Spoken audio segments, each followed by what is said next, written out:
video di rezon to ui atako kete 90 ayebo kutamungo mito atong pyuya mingo ten a pyo pya ba mi ara ko naloxone lo khode I kutamu Iနောက်ထပ်အမည်မှာ Narcan ဖြစ်ပါတယ်။တစ်စုံတစ်ယောက်ဒီ opioid ဟုခေါ်သောဆေးဝါးအမျိုးအစားတစ်ခုမှဆေးအလွန်ကျွံတောက်မိသောအခါ၎င်းကိုအသုံးပြုသည်။ ED မှာ opioid ၏အမည်အချို့ဖြစ်သည်။ fentanyl, fentanyl, oxycodone နဲ့ hydrocodone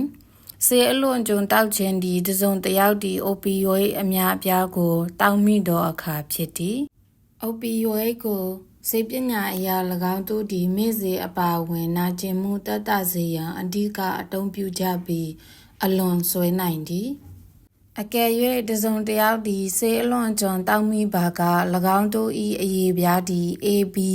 ချွေးများစွာထွက်နိုင်သည်လူဒီအိမ်မောကျနေပြီးမနိုးထနိုင်ပုံရသည်သူတို့နာမည်ခေါ်တဲ့အခါဒါမှမဟုတ်သူတို့ကိုလှလှဆဆာနိုးရင်တောင်ဖြစ်သည်လူဒီပုံမှန်အသက်မဆူနိုင်ပါသူတို့လုံးဝအသက်ဆူမဝတာဖြစ်နိုင်ပါတယ်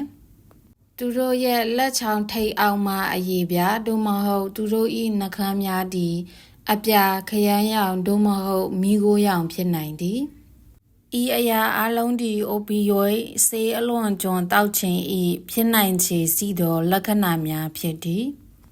opioid ကိုအလွန်အကျွံသုံးစွဲခြင်းဒီသေခြင်းဖြင့်အဆုံးသတ်နိုင်သည်အကယ်၍သင်ဒီ Narcan ကိုချက်ချင်းပေးနိုင်ပါကအရာဒီတစ်စုံတဦးကိုပြန်လည်အသက်ရှူရန်ကူညီပေးနိုင်သည်အရာကအသက်များကိုကယ်တင်နိုင်သည်အရာကမနိုးထနိုင်ဖြစ်ပြီးပုံမှန်အသက်မရှူနိုင်သူကိုတွေ့ပါကသူတို့ဒီ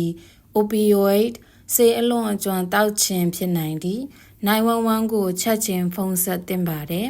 ။ဖုန်းဖြည့်တဲ့သူကတင်လိပ်စာကိုတောင်းပါလိမ့်မယ်။ကျေးဇူးပြု၍သူတို့ကိုပြောပြပါ။တင်တက်နိုင်ရင်တင်ဖုန်းခေါ်ဆိုမှုအတွက်အကြောင်းပြချက်ကိုအင်္ဂလိပ်ဘာသာဖြင့်ဖော်ပြပါ။သူတို့ကိုဖော်ပြပြောပြပါ။ကျွန်ုပ်သူငယ်ချင်းအသက်ရှူမဝလို့မနိုးနိုင်ဘူးကိုအင်္ဂလိပ်ဘာသာဖြင့်My friend is not breathing and is not awake လို့ပြောလို့ရပါတယ်။တင်ပြောတော့ဘာသာစကားကိုတင်လို့အပ္ပါကစကားပြန်တူကိုကျေးဇူးပြု၍တောင်းခံပါ။သူတို့နာမည်ကိုအော်ငေါ့ခြင်းဒါမှမဟုတ်တင်လက်စစ်တွေကိုသူတို့ရင်ဘတ်ပေါ်ပုတ်ပေးခြင်းဖြင့်လူကိုချက်ချင်းမနိုးနိုင်ဘူးဆိုရင်သူတို့ကို Narcan ပေးဖို့လိုအပ်ပါတယ်။ Narcan ကိုဦးစားအသုံးပြုရန်၎င်းကို၎င်း၏အထုံးမှဖယ်ရှားပါအသက်စုလမ်းကြောင်းစင်ကြောင်းတေချာစေရန်လူဤခေါင်းကိုနောက်သို့မော့ဆောင်ထားပါ plunger ထိုးတန့်သည့် Narcan ကိုလူနာ၏နှာခေါင်းထဲသို့ရောက်အောင်တွန်းပို့သည့်အရာဖြစ်သည်တင်ဤလက်မကို plunger တွင်ဖိထားပြီးတင်လက်ချောင်းများ၎င်းတို့၏နှာခေါင်းကိုထိသည့်အထိစပရေးမုတ်စေ၏အဖျားကိုနှာခေါင်းပေါက်တစ်ဖက်စီတွင်ထားပေးပါဆေးအလုံးကိုနှာခေါင်းထဲသို့လွတ်ထုတ်ပေးရန် plunger ကိုတက်ကြက်နှိပ်ပါလူဒီတုပ်ပြန်ရန်2မိနစ်သို့မဟုတ်3မိနစ်စောက်ပြီးအသက်ပြန်ဆဆူရန်စောက်ပါအကယ်၍လူဒီပုံမှန်အသက်မရှူပါကအသက်ရှူခြင်းနဲ့ရင်ဘတ်ကိုဖိခြင်းကယ်ဆယ်မှုကိုစတင်လှုပ်ဆောင်ပါကယ်ဆယ်ခြင်းအသက်ရှူခြင်းဆိုဒီမှာတစ်ဖက်လူဤပါဇက်ပေါ်ကိုတင်ပါဇက်တင်ပြီး၎င်းတို့ဤပါဇက်ထဲသို့သေးငယ်သောအသက်ရှူသွင်းမှုနှစ်ခုကိုပေးသောအခါဖြစ်သည်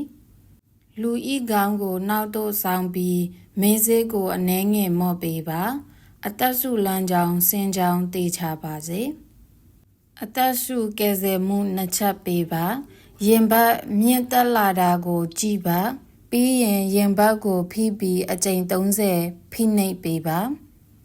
ဒါကတော့ဘယ်လိုလုပ်ရလဲဆိုတာပါလက်တစ်ဖက်ဤဖနှောက်ကိုလူဤရင်ဘတ်အလဲတွင်တင်ထားပါလက်နောက်တစ်ဖက်ဤဖနှောက်ကိုအခြားတစ်ဖက်ကိုတင်ပါပထမလက်ထိပ်ကိုလက်ဖြင့်တင်ပါဒါမှလက်တွေထပ်နေမယ်ပြင်းထန်မြန်ဖိတွန်းပါအသက်တစ်နှစ်ကျော်သူတိုင်းအတွက်နလက်မအနက်ဖိတွန်းလိုက်ပါဖ ဖိမှုတိုင်းပြီးနောက်ရင်ဘတ်အား၎င်း၏ပုံမှန်အနေထားသို့အပြည့်အဝပြန်လည်ရောက်ရှိစေရန်ခွင့်ပြုပါအသက်ရှုကယ်ဆယ်မှုနှစ်ချက်တိုင်းအတွက်10မိနစ်အတွင်းရင်ဘတ်ကိုဖိမှု30ပေးပါ10မိနစ်အတွင်းရင်ဘတ်ဖိမှု100မှ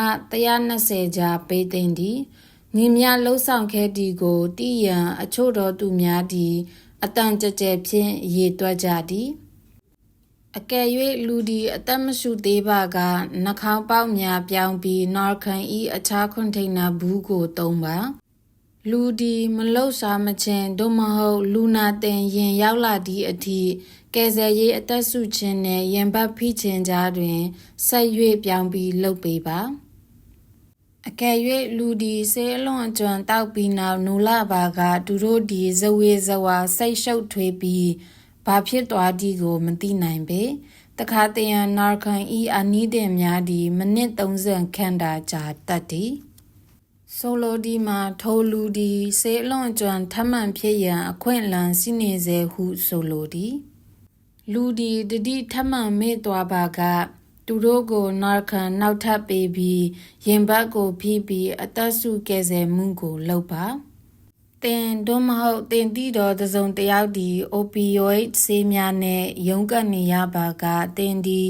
Narcanကိုတင်နဲ့အတူယူဆောင်သွားလာနိုင်သည်တို့မဟုတ်၎င်းကိုအိမ်မှာအခြားဆေးများနဲ့တင်စီထားနိုင်သည်Narcanကိုအချို့သောဆေးဆိုင်များတွင်တို့မဟုတ်ဗမောက်တဝန်စီဖြန့်ချိရေးစိုက်များတွင်အခမဲ့ရရှိနိုင်သည်